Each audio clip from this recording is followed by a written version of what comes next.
Welcome, boys and girls, to another episode of Minecraft Feed the Beast Unleashed. What are we doing today? Well, another one of my quarries just finished, and I'm getting tired of moving it around all the time. So what I'm going to do is set up a proper power distribution system for the quarries, and as well as power all the rest of my machines using one central generator, so to speak. Excuse me. So how are we going to do that? Well, I've already set up the basics of the system, and by basics I mean like the hard part, using the logistical pipes expansion for Buildcraft, and these are the pipes of which I speak. As you can see, they look a little bit different than Buildcraft pipes. These are what are called basic logistic pipes. And I'm not really going to talk about them much today, because honestly they're really complicated, and it really needs an episode devoted to it on its own, and I'm not exactly an expert on this stuff. So I'm just going to give you a brief rundown of how all this stuff works. Now, you'll remember that when I was using the quarries, I was using this thing here, the biofuel generator, to generate power for the quarry, which is right here next to it.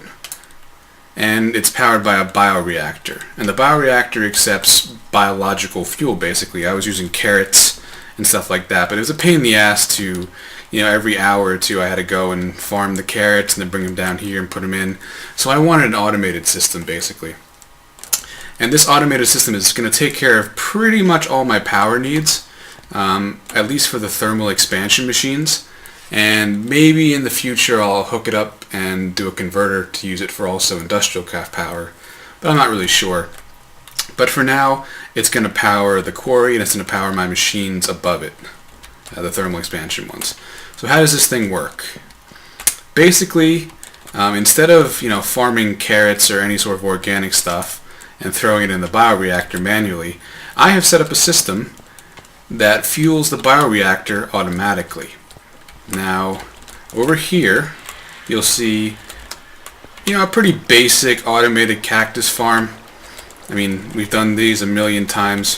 For those of you who are not familiar with it, it's literally just a cactus block with a block in between the two cactus here. So when the cactus grows one block up, it automatically gets knocked off by this block, and it falls down into this water, and then falls down all the way down there to a conveyor belt. Yeah, isn't that fucking awesome? Now, a conveyor belt is something that was added in... I don't know what mod it's added in, but it's in this mod pack. I think it might have been Mine Factory. Don't remember. But it's literally a conveyor belt. Like, you throw stuff in it, and it gets conveyed to its destination. It also moves players and mobs, so you can make a mob trap system out of it. So the cactus fall down here. They go onto the conveyor belt, just like that, and they get sucked up by this thing. I think it's called an item loader. Can't click on it. Fuck. And then it gets put into this chest. And as you can see, you just saw one of the cactus go up this pipe automatically. So this picks up all the cactus, and this gets piped up using these logistic pipes all the way up here. There's another cactus going through the pipe to the right. And using these logistic pipes, I was able to set up an automatic furnace system. It looks very complicated, and I promise I'll explain these one day. But I'm not exactly an expert with these new logistic pipes. But anyway, it comes in here, as you can see, automatically. It burns the cactus into cactus green, which is like the dye. That. And then that gets sent down those pipes to the bioreactor. Because the bioreactor doesn't accept raw cactus, it only accepts the cactus green. I think that's to make it harder to automate, but I found a way to do it, of course, because that's what I do. Now, these logistic pipes are amazing for this. This would have worked with Buildcraft, the original Buildcraft pipes, but it would have been a lot harder. Because the problem with the original Buildcraft pipes is that they're not smart. Like, they would attach to this furnace, and then they would just keep sending stuff in. It would just overflow, all sorts of problems. It could be done, but you need to use engines to pump them in and out of chests, and it's a whole pain in the ass. So I use these logistic pipes. These things are smart. Like, they'll only send an item to the furnace when the furnace can accept it, basically, when it's not full. And also, you could have many, many different junctions, and the pipes are smart enough to route directly to where the item is needed. So I could have 100 different pipes going this way and that way, and then I could set the destinations and the routes for each item to go to one specific place. So like I said, I'll explain this in a future episode, because honestly this stuff is so complex it really deserves its own episode. But the excuse me, the basic idea is that I'm using the industrial craft power from my solar panels to power this furnace and also power the logistics system for these pipes, because they actually draw power. And the cactus comes in here, gets burned into cactus green, and then it gets sent along this pipe all the way into the bioreactor over here. And right now I'm having a few problems with this thing overflowing, but I think I know why that's happening, so I'll fix that. And so that'll just literally just keep fueling this reactor forever. As you can see, it's completely full. So I have basically an unlimited source of power for Buildcraft power, the megajoules rather than the industrial craft. So that's what I've been working on. It took me a couple hours to set this thing up. Now, what is the point of all this besides obviously powering a quarry? Because you think, oh man, that'd be a huge pain in the ass to move it every time, move these reactors every time you want to move the quarry. And that is right, it's a huge pain in the ass, which is why I'm going to set up a nice distributed power transfer grid, and I'll explain that in a minute. Alright, here we are back upstairs. These are all my thermal expansion machines. You guys have seen these. I added a few more, including this laser. And all these machines here require Buildcraft power. So that's why I have this bioreactor here and the biofuel generator. I'm using it the same way I used the one for the quarry. I was using it to, I was throwing carrots in here, and the carrots were able to power all these machines. But, like I said, I want one central generator to run all my machines. So I can have that essentially unlimited power coming from my cactus farm setup. So in order to do that, we need a way to transfer power from point A to point B. Now, I already showed you one way to do that in a previous episode by using these conduits. But that's going to be cumbersome, and it's going to require a lot of conduits. And it's very expensive, and I don't really want to do that. And I also need a way to transport the items from the quarry to the central chest system, which is going to be downstairs. And again, a lot of piping, a lot of problems, just not very efficient. So what we need to do is basically teleport both the energy from the generator to these machines and to the quarry, and not only teleport the energy, but also teleport the items from the quarry to the chest system. So how do we do that? And we do that with an item called a tesseract. And I think I talked about this before. There are three types of tesseracts. We have the energy one, which teleports power, Buildcraft power. The liquid one, which teleports liquids. For instance, you could transport lava from one place to the other, or water, or creosote oil, whatever you want to do. And then the item tesseract, which obviously teleports items. So what I'm going to need one tesseract at the generator, and I'm going to need one energy tesseract at the generator, that is, and a second one at the quarry, and a third one up here to power these machines. I'm probably going to just start with two to make sure this works. And then I'm going to need two item tesseracts, one where the quarry is and one where the chest system is going to be. So I've made 4 tesseract frames. And these things are expensive. Hardened glass, tin ingots, I can't speak today, and a diamond for each of them. That's a bit of a problem, but it gets even worse than that. That's just the frame. Now you have to make an unattuned tesseract. And you need 4 ender pearls per one of these. So if I have 4, I need 16 ender pearls total. And that's a pain in the ass to get. I've been hunting endermen, and not very successfully, because they rarely drop the fucking pearls. But there's actually a shortcut if you don't want to go hunting endermen for like 2 days to get enough for these damn tesseracts. And it's using the equivalent exchange mod. Now if we type in ender pearl, here we go. You can make it out of UU matter, which is an endgame thing with industrial craft, which you don't have yet.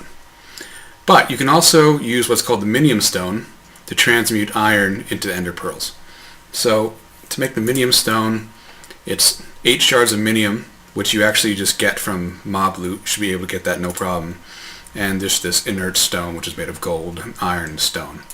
I already have one of those right here, so we can easily make 16 ender pearls like this. I forgot the recipe already.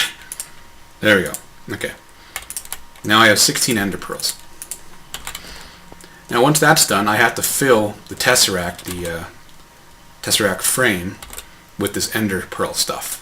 So how do I do that? That's the wrong machine. I put it in the liquid transposer, and I think I need to get rid of this liquid redstone that's in there. Yeah, I have to do that. And we put the frames in here, and then we have our old magma crucible, which I showed you how to use in a previous episode. And we literally just burn them in this crucible. And this will fill up this thing with ender fluid. And you need 4 pearls per frame to make a tesseract. So what I'm going to do is I'm just going to fill this up here, and I'm going to get rid of this molten redstone, and we're going to fill up these tesseract frames. Okay, so I couldn't figure out how to get the molten redstone out, so I just broke the machine and put it back. I was hoping to fill a bucket, but I don't think I had enough for a bucket, unfortunately.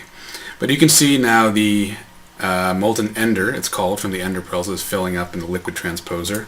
And you just put the frame in here, and it takes a minute to fill up. And once this fills up, you're going to pop out with it's going to be called an unattuned tesseract. And once you have the unattuned tesseract, you can turn it into a liquid one, an energy one, or an item one, basically. Now these things are very handy. I've actually used them to pump lava from the nether into the overworld. And that should have given me one here. Maybe it waits for all of them to fill. Or maybe it's just disappearing. I hope not. Oh, it's going in here. Okay. See, this is where the configuration becomes important. So I don't want this to go anywhere, so we're going to do that. Now it should go here. Good. Yeah. Okay, so now these will fill up, and I'll have my 4 unattuned tesseracts. And what you need to do now is turn them into whatever type that you want. So I need 2 liquid ones to, 2 energy ones to transmit energy. And I need 2 item ones to transmit items, the stuff from the quarry. And eventually I'll get a 3rd liquid, an energy tesseract to pump the power up here, but I want to make sure this works first. So what I'm going to do now is make the energy tesseract. And this is probably something you haven't seen before. This is the electrum ingot. And the electrum ingot sounds difficult, but it's actually really easy to make.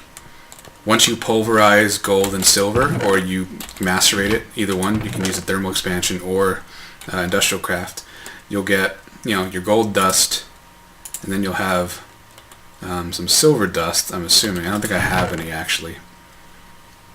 Let me just macerate an ingot really quick to demonstrate how this works.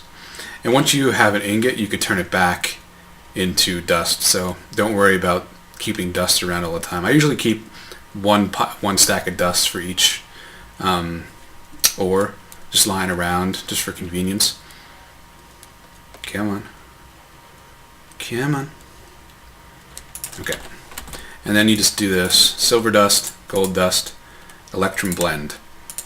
And just like any other dust, you just put it in the furnace, and that'll give you your electrum ingots. Pretty simple. So now that I have my electrum, I should be able to go ahead and make my energy tesseract. And I also need to make this, which is basically just redstone and electrum. So you just got to follow the recipes. And if you guys didn't know, because this is very complicated, all these recipes and stuff, you could always just mouse over something and press R to get the recipes. And if you can't figure out how to make the electrum ingot, then you just click on it and you keep going like this until you find out, oh, I need to burn the electrum blend, and you click on the electrum blend and it will give you the recipe for that. So and if you can't figure it out, then you can just go to the wiki. But everything you need to know should be in game for the most part. Excuse me. Alright, so now I have this. I need either silver or lead ingots. I think I'll use the silver. Do I still have the silver on me? I don't. I put it back. Where did I put silver? Here we go. And now I'm going to make my energy tesseract. That there. That goes there. Yeah. And do I need lead also? I think I need lead also. Do I have any lead ingots? Please tell me I do, because I really should. I don't. Okay. Let's do this real quick. Get my lead dust. Make that into lead ingots. I'm gonna be really annoyed if I had them in here and just walked past them, because I do that a lot. But it looks like I used them all up for something. Probably to turn it into hardened glass. I probably smelted or macerated the ingots back down. Okay. This. I think that went there. Yep, there we go. Energy tesseract. And that's how you make that. So I'm going to make 2 of these, and then I'm going to make 2 of the item ones. And it's a pretty similar recipe, except you need the pneumatic servo, which I think is from the Tinker. What's it called? The modular power suits mod, I think, but I don't know. It could be from anything. I don't know. But they're pretty easy to make. So I'm going to make 2 of these, and I'm going to make 2 of the item ones, and I'll see you in a minute. Alright, I think I got this all set up. So we have the quarry running here, and the idea behind this is this energy tesseract here is feeding power directly into the quarry, and the items are coming through these Buildcraft pipes here into the item tesseract, and that's sending the items back to the other tesseract at our storage location and putting it in the chests. So how do these things work? Let's go back to the power generation and storage area, which is right where my old quarry was. So let me get over here. I've modified the setup a little bit. Here is the bioreactor, which is actually creating the power for everything to run, including this quarry. And the biofuel generator, which needs to be next to the biofuel reactor, the bioreactor. And I put the energy tesseract right next to the generator here.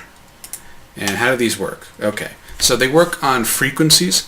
So for instance, you could have any number of different frequencies for different networks that you have. So if I want 2 tesseracts to talk to each other, I set a frequency. In this case, I set frequency 1. And the other energy tesseract down there is also on frequency 1. And how to do that, you just type in the number here and hit set frequency, basically. And that's more or less all you have to do. You have to configure this. I always set the redstone control to disabled, or else it needs like a lever to turn on and off. But you could do this if you wanted to, and it would stop working. And I just set it to disabled, so that works just fine. And also, you want to probably take a look at the config here. You can set it so no one else can access your stuff, owner only, for instance. And then apparently that resets it, so you have to put the frequency back in. And then you can toggle send, receive. There's receive only, send, receive. So I want this to send power, so we're going to do send only. And that should work. And the other one is the item tesseract, and it works pretty much the same way. I put it on a different frequency. I'm not quite sure if you can use all the same frequencies, like between items and an item tesseract and an energy one, but just for safety I put it as a different frequency. So that's on 2. And I set this to receive only because it's actually receiving items from the other one, and also disabled. So you can see all the items from the quarry are being teleported right here, and it's going into basically the same setup I had before. This diamond pipe is filtering them. The gravel, dirt, and cobblestone are set to red, so they're coming out of the red end of the pipe, and they're just getting thrown into this little pit here. I don't want to really, I don't really want all this stone and gravel, so fuck that. And everything else that's not stone, gravel, or dirt is going through this yellow part of the pipe and coming into these chests. Pretty simple. I'm gonna probably upgrade the system eventually, but this works pretty well so far. So the energy tesseract is set to frequency 1, and the item tesseract is set to frequency 2. So let's go back to our quarry here, and you'll see that the energy tesseract, which is right next to the quarry, is set to frequency 1, disabled, Configuration, I'm going to do receive only, so that will just receive power. And that's really it. That's all you have to do. And this is set to frequency 2 and send only, because this is sending all these items to the other tesseract that we were just at. And that's really all you have to do. It's very, very simple to set this up. So now what do I got? I got basically an infinite energy generator using the Cactus farm, sending all the cacti to this biofuel reactor here, and that creates power. The generator generates power from the reactor, and then the power is being sent through this energy tesseract. I'm not quite sure about like how much you lose in transfer. I actually have no idea. I did notice that the amount of cactus I have in this reactor has been going down, so I might need to add a second level for my cactus farm, which I was going to do anyway, just haven't got around to it. Because ideally this should be full. And when I mean full, I mean a full stack. It probably should be overflowing, in fact. This might mean I need more cactus, I'm not really sure, but we'll find out. So that's what I've gotten done so far. And the next step is to get another energy tesseract. I'm going to put it on the same frequency. I'll put it on frequency 1, and I'll just plug it in right here so I can use all my machines in the quarries off the same power grid, so to speak. And that's pretty much all we're going to do this episode. Next episode, I think I'm going to be working with bee breeding, or beekeeping, whatever you want to call it. And that's a lot of fun. That's part of the forestry mod, and you find bees out in the wilderness, and then you breed them, crossbreed them basically into different species, and they produce honeycombs, and they produce a lot of cool stuff like cocoa, honeycombs. You can make slime balls out of the honey, and you can get special items from the higher tiers of bees, so that's going to be a lot of fun. So until then, I will see you later. This is Drackle, signing off.